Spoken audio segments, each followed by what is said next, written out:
Hi everyone, जैसा कि आप लोग जान रहे हैं कि हम मैट्रिक्स पढ़ रहे हैं और मैट्रिक्स में हमने इसके पहले वाली वीडियो में 3.2 तक एक्सरसाइज तक आपको सोल्यूशन प्रोवाइड किया था और इसके बाद से हमारा नया टॉपिक है ट्रांसपोज ऑफ मैट्रिक्स। तो ट्रांसपोज ऑफ मैट्रिक्स क्या होता है? ट्रांसपोज ऑफ मैट्रिक्स में आपको कोई मैट्रिक्स दी गई है, उस पर रो और कॉलम, जैसे कि हम लोग पहले से ही जानते हैं कि किसी मैट्रिक्स में रो और कॉलम होती हैं, तो उसके रो और कॉलम को आपस में इंटरचेंज कर देंगे। उसके बाद से नई वाली जो आपको मैट्रिक्स मिलेगी वो हमारी क्या होगी, उस मैट्रिक्स का ट्रांसपोज होगा। तो यहाँ पे हम पहले डेफिनीशन उसका लिखते हैं। तो हमारा क्या होगा, यहाँ पे डेफिनीशन लिख रहे हैं, अ मैट्रिक्स नहीं, यहाँ पे लिखते हैं मैट्रिक्स ऑब्टेन्ड बाई interchanging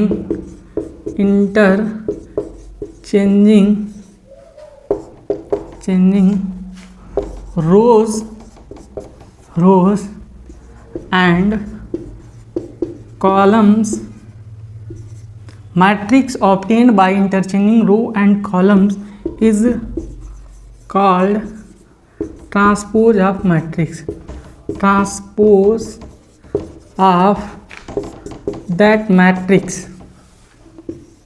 अगर कोई भी मैट्रिक्स हमें दी गई हो, उसका हमें ट्रांसपोज याद करना हो तो सिंपली आपको क्या करना है, रो और कॉलम को इंटरचेंज करना है। यानी कि जो पहले वाले मैट्रिक्स में रो है उसको ट्रांसपोज वाले मैट्रिक्स में आप कॉलम बना दीजिए और जो कॉलम है उसको ट्रांसपोज वाले मैट्रिक्स में आप रो बना दीजिए। तो इसका जनरल पहले एक डिफिनीशन लिखते हैं। मान लीजिए ये हमारी मैट्रिक्स दी गई है, AIJ हमारा है, जिसका आर्डर हमारा क्या है, m × n है। यहाँ ध्यान देने वाली बात यह कि ये रिस्ट्रिक्शन नहीं है कि यहाँ पे जो मैट्रिक्स दी गई हैं वो रेक्टेंगुलर या स्क्वायर होनी चाहिए। यहाँ पे दोनों हो सकती हैं, रेक्टेंगुलर हो सकती हैं और स्क्वायर भी हो सकती हैं। तो यहाँ पे अगर इसका हमें ट्रांसपोज लिखना है तो A पे T लिख सकते हैं और इसको इस प्रकार से भी लिखते हैं, A पे इस प्रकार से भी। तो ये हमारा क्या हो जाएगा, AJI। हमने क्या किया है, जो रो था उसको कॉलम बना दिया है और जो कॉलम था उसको हमने रो बना दिया है। तो n × n, जैसे यहाँ पे देखिए ये हमारा क्या है, ये रो है और ये कॉलम है। तो इसको हमने क्या बना दिया है, यहाँ पे ये हमारा ये यहाँ कॉलम है तो इसको हमने यहाँ पे रो बना दिया है और इसको हमने यहाँ पे ये क्या है, रो है तो इसको हमने कॉलम बना दिया है। तो ये हमारा हो गया टेक्निकल डेफिनीशन जो भी था। अब इसको एग्जाम्पल से समझते हैं, एक दो एग्जाम्पल से समझेंगे तो आपको बहुत आसानी से समझ में आए। मान लीजिए यहाँ पे दिया 4 6 8 2, ये मैट्रिक्स दी गई हैं, हमको इस मैट्रिक्स का ट्रांसपोज याद करना है, यानी A पे T।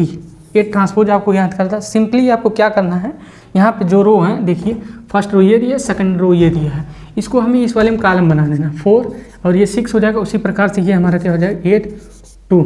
यहाँ पे आप क्या देख रहे हैं, यहाँ पे जो रो है उसको हमने कॉलम बना दिया है, जो रो है कॉलम बना दिया है और जो इसमें कॉलम है वो हमारे क्या हैं, वो रो हैं। यहाँ पे जो रो हैं वो कॉलम बन गए हैं और जो यहाँ पे कॉलम हैं वो हमारे रो बन गए हैं। तो ये हमारा जो नई मैट्रिक्स मिली ये इस मैट्रिक्स का ट्रांसपोज है। उसी प्रकार से एक एग्जांपल आप और भी देख सकते हैं। यहाँ पे अगर हम लिखे हैं B कोई मैट्रिक्स है, हमें दी गई है 1 3 4 5, यहाँ 2 1, मान लीजिए ये मैट्रिक्स दी गई है। अब इसका हमें ट्रांसपोज लिखना है, B ट्रांसपोज आप कीजिए। सिंपली आपको क्या करना है, कुछ नहीं करना है, जो रो है उसको कॉलम बना देना। यहाँ पे देखिए फर्स्ट रो में 1 3 एलिमेंट है तो इसको हम कॉलम बनाएंगे 1 3। उसके बाद से ये देखिए सेकंड रो में 4 5 एलिमेंट है, इसको हम कॉलम बना देंगे। उसके बाद से थर्ड रो में 2 1 है तो इसको भी हमने कॉलम बना। यहाँ पे आप क्या देख रहे हैं, जो यहाँ पे रो हैं वो यहाँ पे कॉलम है, जो यहाँ पे कॉलम है वो यहाँ पे रो है। यानी कि ये जो नई मैट्रिक्स हमें मिली है ये इस मैट्रिक्स का ट्रांसपोज है। अब इसका प्रॉपर्टी क्या होता है उसको हम समझते हैं। उसको समझने के लिए पहले इनको मिटाते हैं। चलिए देखते हैं ट्रांसपोज की प्रॉपर्टीज़ क्या होती हैं, उसको हम समझते हैं।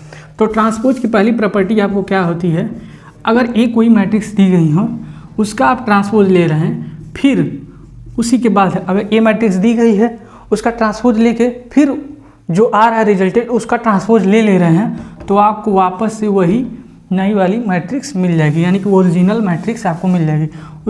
इसको हम समझते हैं। यहाँ पे देखिए अगर 3 4 दी गई हो आपको, यहाँ 5 यहाँ 6, अब इसका आप ट्रांसपोज लेंगे तो A ट्रांसपोज आपको क्या मिलेगा, इसको B मान लीजिए। A ट्रांसपोज आपको क्या मिलेगा, यहाँ पे 3, यहाँ 5 हो जाएगा, यहाँ 4 हो जाएगा, यहाँ 6 हो जाएगा, ये हमें मिलेगा। अब उसके बाद से फिर इसका हम ट्रांसपोज ले रहे हैं, यानी B ट्रांसपोज आप कर रहे हैं। इसका मतलब क्या है, A transpose into A transpose पे ये ट्रांसपोज है। तो आपको क्या मिल रहा है यहाँ पे देखिए, अब यहाँ क्या हो जाए 3, यहाँ 4, यहाँ 5, यहाँ 6। यहाँ हमने क्या किया है, रो और कॉलम को एक्सचेंज किया है, कोई बिग डील नहीं। तो यहाँ पे आप क्या देख रहे हैं कि ये वाला जो ट्रांसपोज हमने लिया है एज इट इज़ ए के बराबर है, तो ये हमारा, इससे ये वाली प्रॉपर्टी हमारा जस्टिफाई होती है। तो ये हमारी थी फर्स्ट प्रॉपर्टी। इसके बाद सेकंड प्रॉपर्टी क्या होती है उसको देखते हैं। तो मान लीजिए ये हमारी कोई मैट्रिक्स दी गई हो जिसमें मल्टीप्लाई किसका हो, किसी स्केलर का। अब उसका हम ट्रांसपोज ले रहे हैं, यानी कि कोई मैट्रिक्स दी गई है उसको उसमें हमें किसी स्केलर से मल्टीप्लाई की गई है, उसके बाद से हम उनका ट्रांसपोज ले रहे हैं। तो स्केलर जो यहाँ पे रहेगा एज इट इज़ वो वहीं पे रहेगा, उसके बाद से जो हमारी मैट्रिक्स रहेगी उसका ट्रांसपोज हो जाएगा। हम इन सभी प्रॉपर्टी को एक एग्जांपल से लेके इसलिए नहीं समझ रहे हैं क्योंकि आगे हमें एक्सरसाइज में मिलेंगे तो वहाँ पे हम समझ लेंगे। तो यहाँ पे देखिए थर्ड वाली प्रॉपर्टी हमारी क्या कहती है, अगर दो मैट्रिक्स दी गई हैं जिनका मल्टीप्लिकेशन पॉसिबल हो और उनका हम ट्रांसपोज ले रहे हैं, तो ये हमारा किसके बराबर होगा, इस इंडिविजुअल का ट्रांसपोज लेके आप उनको ऐड कर लीजिए, ये इनके बराबर होगा। ठीक, यानी कि इसका कहने का मतलब ये है कि दो मैट्रिक्स दी गई हैं, उन दोनों मैट्रिक्स को ऐड करके उसका ट्रांसपोज ले रहे हैं, वो किसके बराबर होगा, वो बराबर होगा पहले वाली मैट्रिक्स का ट्रांसपोज ले लीजिए, उसके बाद से दूसरे वाले मैट्रिक्स का ट्रांसपोज ले लीजिए, उसके बाद से ऐड कीजिए, उसके रिजल्ट के बराबर हो जाएगा। अब देखिए यहाँ पे फोर्थ वाली प्रॉपर्टी आपको क्या कहती है। फोर्थ वाली प्रॉपर्टी हमारी ये कहती है a इंटू बी, अगर a और b का मल्टीप्लाई पॉसिबल है तब की बात मैं कर रहा हूँ, तो आपको क्या मिलेगा, अगर a इंटू बी का ट्रांसपोज आप ले रहे हैं तो ये हमारा क्या हो जाएगा, b transpose into A transpose. यानी इसका कहने का मतलब ये है कि अगर दो मैट्रिक्स का मल्टीप्लाई करके उसके बाद आप ट्रांसपोज ले रहे हैं तो किसके बराबर होगा, इंडिविजुअल का आप ट्रांसपोज ले लीजिए और ये वाली इस वाली जो मैट्रिक्स का ट्रांसपोज रहेगा उसको पहले लिख के इस वाली मैट्रिक्स का ट्रांसपोज बाद में लिख के मल्टीप्लाई करेंगे तो दोनों रिजल्ट आपको बराबर मिलेगा। तो ये हमारे प्रॉपर्टी थे ट्रांसपोज की हमारे प्रॉपर्टीज थे। इसके बाद से हम नया टॉपिक देखते हैं जो कि हमारा है सिमेट्रिक मैट्रिक्स और स्क्यू सिमेट्रिक मैट्रिक्स। आइए अब नया टॉपिक देखते हैं सिमेट्रिक मैट्रिक्स। तो सिमेट्रिक मैट्रिक्स क्या होती है, कोई भी मैट्रिक्स दी गई हो तो सबसे पहले आप एक कंडीशन, ये जो हम कंडीशन लिख रहे हैं उसको वेरीफाई कीजिए, जिससे आपको पता लग जाएगा कोई मैट्रिक्स सिमेट्रिक्स है या नहीं। तो आप देखिए पहला कंडीशन, तो वो मैट्रिक्स हमारी क्या होनी चाहिए, स्क्वायर मैट्रिक्स होनी चाहिए। यानी कि फर्स्ट कंडीशन में हमें कोई भी मैट्रिक्स दी गई हो, अगर सिमेट्रिक मैट्रिक्स है या नहीं इसको फाइंड आउट करना है तो आप पहले देखिए वो स्क्वायर मैट्रिक्स है कि नहीं। और उसके बाद से दूसरा कंडीशन आपको क्या है देखना है, दूसरी कंडीशन आपको ये देखनी है कि उसका, अगर जो मैट्रिक्स दी गई उसका ट्रांसपोज ले रहे हैं तो वो उसी मैट्रिक्स के बराबर आनी चाहिए, यानी कि ये कंडीशन सेटिस्फाई करनी चाहिए। और तीसरी कंडीशन हमारी ये है कि अगर मैट्रिक्स हमारी दी गई है, ये मान लीजिए ये मैट्रिक्स है और ए आई जे जिनका आर्डर हमारा क्या है m इंटू n है, तो यहाँ पे हमारा क्या हो जाएगा, यहाँ पे ए आई जे हमारा ए जे आई के बराबर होता है। और ये वैसे तो ये समझ में आपको नहीं आ रहा होगा, लेकिन हम अभी एग्जांपल लेंगे तो आपको समझ में आ जाएगा। ये किसके लिए, फॉर आल हमारा आई कामा जे हमारा कहाँ से है, 1 से ये n तक है। यहाँ पे यम n आपको दिख रहा है, यम अलग है n अलग है, लेकिन यहाँ पे हम यम और n दोनों को आपस में बराबर रखे हैं। तो यहाँ पे चाहे n लिखिए या यम लिखिए, कोई दिक्कत नहीं है। और देखिए यहाँ पे एक कंडीशन यहाँ पे और है, अगर इसको आप ध्यान से नोटिस कीजिए, इसको इधर करेंगे तो आपको क्या मिलेगा, A transpose A equal to आपको 0, यानी कि अगर वो सिमेट्रिक मैट्रिक्स है तो उसका ट्रांसपोज और उस रियल वाले मैट्रिक्स को अगर आपस में घटाएंगे तो आपको नल मैट्रिक्स मिलेगी। तो ये हमारा सिमेट्रिक मैट्रिक्स पहचानने की कुछ कंडीशन है।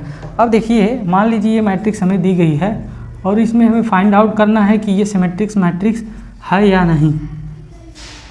तो यहाँ पे 4, यहाँ 2, यहाँ 1 दी गई है, तो आप इसका सीधा ट्रांसपोज ले लीजिए। आप ट्रांसपोज लेंगे, सॉरी पहले आप ये चेक करेंगे कि ये स्क्वायर मैट्रिक्स है या नहीं। तो आप देख रहे हैं ये स्क्वायर मैट्रिक्स है 2 बाई 2 का। अब इसका सीधा ट्रांसपोज आप ले लीजिए, ट्रांसपोज लेंगे तो आपको क्या मिलेगा, 4 और यहाँ 2 मिलेगा और यहाँ मिलेगा 2 1। हमने ट्रांसपोज में क्या सीखा है, जो यहाँ पे रो है उसको कॉलम बनाना है, जो कॉलम है उसको रो बनाते हैं। यहाँ रो है इसको हमने कॉलम बनाया, यहाँ रो है इसको हमने कॉलम बनाया। तो यहाँ पे आप क्या देख रहे हैं कि ए और ए ट्रांसपोज दोनों आपस में बराबर हैं, यानी कि ए इक्वल टू ए ट्रांसपोज, ये दोनों आपस में बराबर हैं, जिससे ये सिद्ध होता है कि ये जो मैट्रिक्स दी गई है ये हमारी सिमेट्रिक्स मैट्रिक्स है। अगर ध्यान से आप ऑब्जर्व करेंगे तो ये वाली कंडीशन भी इसमें वेरीफाई होगी। ए आई जे यानी कि यहाँ पे ये क्या है, A11 है, A12 है, यानी कि A12 है और ये हमारा क्या है, A21 है। तो यहाँ पे आप क्या देख रहे हैं, A12 A21 के बराबर, यानी ये दोनों एलिमेंट बराबर हैं। तो यहाँ पे हमने क्या लिखा है, ए आई जे इक्वल टू ए जे आई, यानी कि ये दोनों आपस में बराबर हैं। इसलिए ये जो मैट्रिक्स दी गई है ये हमारी क्या है, ये हमारी जो मैट्रिक्स दी गई है ये हमारी क्या है, सिमेट्रिक मैट्रिक्स है। अब चलिए इसका कुछ और एग्जांपल लेके उसको समझते हैं। अब देखिए ये हमें एक मैट्रिक्स दी गई है, इसमें फाइंड आउट करना है कि ये हमारी सिमेट्रिक्स मैट्रिक्स है या नहीं। तो आप सिंपली क्या कीजिए, ए ट्रांसपोज इसका निकाल लीजिए। तो ए ट्रांसपोज आप अगर इसका निकालेंगे आप तो आपको क्या मिलेगा, यहाँ पे जो रो हैं उनको कॉलम बनाइए। तो यहाँ पे रो क्या है, 4 3 8, तो इसको कॉलम बना दिए 4 3 8। उसी प्रकार से इसमें आप क्या करेंगे 3 3 5, उसी प्रकार से इसमें आप क्या करेंगे 8 5 2। अब यहाँ पे आप नोटिस कीजिए, यहाँ पे अगर आप नोटिस करेंगे तो ये हमारा किसके बराबर है, ए ट्रांसपोज के बराबर है, ये ए ट्रांसपोज के बराबर है। और अगर आप ये कंडीशन देखेंगे कि ए आई जे इक्वल टू ए जे आई, तो वो भी कंडीशन आपको सेटिस्फाई मिलेगा। तो यानी कि यहाँ पे ये वाली जो मैट्रिक्स दी गई है वो हमारी क्या है, सिमेट्रिक्स मैट्रिक्स है। वैसे भी आप अगर इसका देखेंगे तो अगर इन दोनों को आपस में घटाएंगे तो आपको क्या मिलेगा, नल मैट्रिक्स मिलेगी, यानी कि A minus A transpose equal to ये हमारी नल मैट्रिक्स। इसको नल मैट्रिक्स करेंगे तो ये हमारा हो गया सिमेट्रिक मैट्रिक्स।